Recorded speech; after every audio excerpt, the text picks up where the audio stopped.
everyone, welcome back. I'm Cole Phillips, author of The Adventure of the Twisted Truths and host of the Book and Dagger YouTube channel.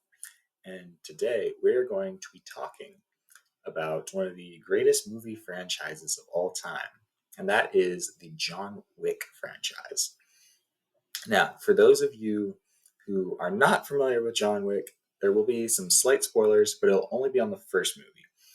And it'll just be some of the crucial parts of the story of the main character, John Wick. And I won't spoil anything too much for movies 2 through 4.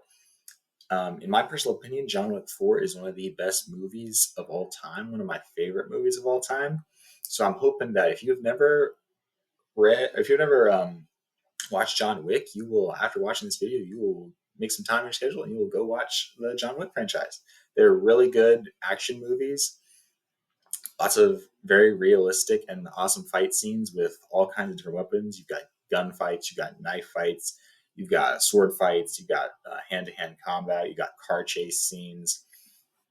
They're just really good movies. But today I mostly want to talk about the main character, John Wick, and why his movie franchise is so compelling.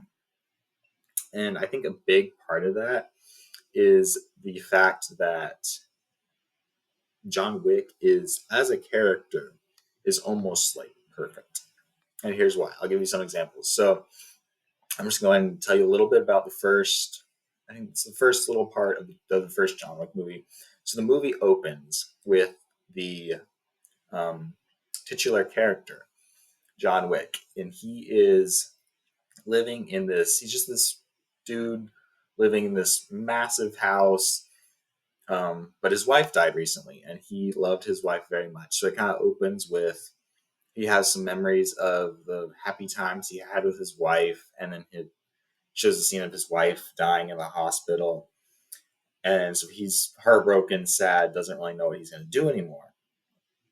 And so, but the thing is, his wife, before she died, she knew she was dying. So before she died, she bought him a little puppy and sent it with like a note to him, the note telling him how much she loved him and she was sorry she was going to have to leave him, and she wanted him to have something to love in place of her that she was gone.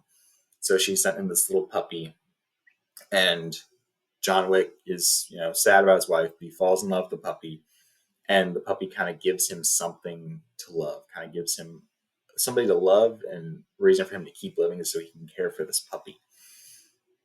And so but you don't really know anything about John Wick at this point. You're just kind of like, oh, he's just lost his wife, which is really sad. But he lives in this big house. He's got this really nice, expensive car. And you're kind of like, but they don't say what he does for a living. They don't say anything he did.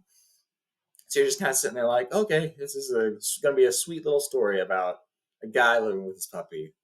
Spoiler alert, it is not a sweet little, well, it starts out as a sweet little story, and then it takes a very dramatic turn. So John Wick is at the gas station one day, and of course he's got his little puppy with him. His puppy's passenger princess in the passenger seat. And John Wick has a run-in with this bratty Russian kid. And bratty Russian kid wants to buy John Wick's car. John Wick basically tells him, no, this is my car. And then bratty Russian kid sees John Wick's dog and is like, oh, I like dogs. And he starts petting John Wick's dog. And he's like, basically hints that he wants to buy John Wick's dog too. And John Wick's is like, he speaks in Russian to John Wick, and he says, everything has a price. And then John Wick actually replies in Russian and goes, not my dog, not my car, basically. And so you're kind of like, oh, he can speak Russian. That's cool. And so then John Wick goes home, and turns out bratty Russian kid shows up with some gang members, mafia types. They show up at John Wick's house, and they knock him unconscious. And so his dog tries to defend John Wick, and the bratty Russian kid shoots John Wick's dog, which is a very horrifying, it's a very pull your heartstrings scene. They shoot John Wick's dog, and they steal his car. And then turns out bratty Russian kid, his dad is this big like mafia member gangster guy. In a nutshell, it gets a lot more complicated in like the other movies and stuff. But in a nutshell, his father's this Russian mobster guy named Vigo, and so Vigo's son steals John Wick's car, and after shooting his dog, drives away. He goes to this little shop that's kind of it's like basically people they can like take their cars and get them like I guess you can get them repainted and it's been a while since I watched the first one, but you can get like basically you can get like new plate numbers for the car and all this stuff to make it look like it's his. So he pulls into the shop with his car and his friends, and he's like he goes to the shop and he's like shouts at the shop and he's hey I need like new numbers and stuff on this. I need this car right, serial or ID changed and everything.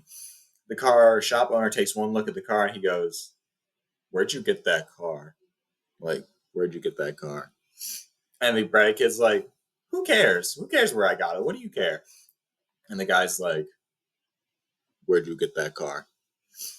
And then bratty Russian kid's like, "Oh, it's just some nobody." And he's like, and the car shop owner's like, "Did you kill this nobody?" And the kid's like, "No, I shot his dog." The car's like, "You did what?" And then it's the bratty kid's like, "Yeah, I shot his dog." And the car shop owner kind of just laughs, and then he proceeds to sock bratty kid in the face with all his fist and tells him to get out of his shop. Bratty kid goes home, complains to his dad, says, "Oh, this shop owner socked me." And because the shop owner works for Vigo, the Russian mafia dude, Vigo calls up the shop owner and is like, "Hey, why did you hit my son?" And the shop owner replies with, "He stole John Wick's car, sir, and shot his dog." And all Vigo says is, "Oh, oh," and hangs up. Anyway, kid goes to sees his father, and his father proceeds to then sock him in the stomach so hard that the kid falls to the ground, vomits, and he's like, "Why'd you do that, Dad?" And Russian mafia Vigo guy he looks at the kid and he's like, "You stole this car." And the kid's like, "Why would you care about that?" And the dad's like, "I'm not angry about what you did, son. It's about who you did it to."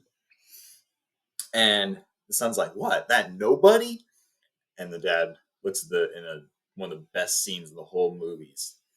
That the Vigo looks at his son and goes, "That nobody is John Wick." And then it cuts to a scene of John Wick going down to this basement with a sledgehammer, and he proceeds to start breaking open the concrete of the floor. And the son's like, "Who is John Wick?" And the father's like, "Do you know what we used to call?" The father's like, "Well, he was a former associate of ours. Do you know what we used to call him? The Baba Yaga." And the son is like, "What's that? The boogeyman?" And the father looks at the son and goes, "No, it's the one you send to kill the boogeyman." So then it cuts to the scene again, and John is breaking open the concrete of this floor, and he's mad because his wife just died, and shortly after that, his dog got shot, and his car got stolen, and he got beat up. So you can tell that this John is mad, and he's not happy. And so then the kid's like, "Don't worry, Dad, I can make this right." And the father's like, well, first of all, the father proceeds to tell the son a terrifying story about how he once watched John Wick kill 3 men in a bar armed with nothing but a pencil. Then the father looks at the son after the son's like, "I can make this right, Dad." This Vigo looks at his son and he's like, "John Wick will come for you, and you will do nothing because you can do nothing." And then it cuts to the scene of John Wick in the basement again, and John Wick has busted through the floor and is now opening a safe where there are just guns and knives and just weapons. And Vigo's basically like, "Yeah, you're dead, son. I can't save you. You messed up." And so that is how the movie opens.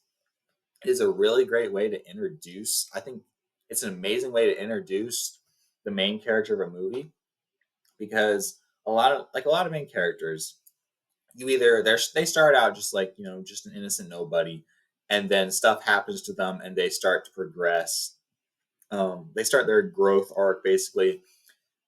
It'll take a lot of times. It either takes a while or they just skip through a lot of stuff, and you're like, wait, they're strong now. Like, and 10 minutes later, you're like, wait, they went through all this training arc, but the like movies don't explain it, or the books just skip over it. Well, John Wick, it's really cool what they did because they start him out. You start out thinking he's a nobody, and then you realize, oh no, he has a past history. Like he's built a name for himself. He's a like criminals. The criminal underworld is terrified of this man, and it's just really cool the way they did it because it sets up. Then John Wick proceeds to go out and he starts to battle this entire the entire organization, and he's just out there just wiping the floor with everybody. Like no matter what it is, he's got guns, he's got knives. He's just out there just wiping the floor with these mafia members. And it's also really cool because you get to see like people, all the mafia members, like, oh, John Wick's just this heartless assassin who doesn't care about, and like he's just this, like they call him the Baba Yaga, and they're like, oh, if you wanted to kill the boogeyman, he's the one you send. They're like, he's got this reputation like he killed 3 men in a bar with a pencil once, but they don't know that like they also can't comprehend because like John Wick, he got out of that assassin world and wanted to live a normal life. And so that's why he got out. He married, he had his wife and his dog. And so the only reason he goes back in to fight them is because they shot his dog. Otherwise, he just wants to live a peaceful life. And then this bratty Russian kid walks in and just completely screws everything up. And then John Wick has something to live for, and they basically they took away the things that he loved and had to live for. So he goes back into the world, starts using the skills that he honed as when he used to work for them against them now. So it's just I think John Wick is honestly one of the best characters out there in all movie history.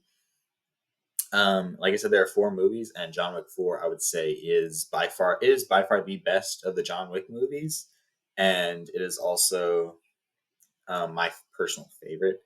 So yeah, I think John Wick, you should definitely go out and check out the movies. They're amazing.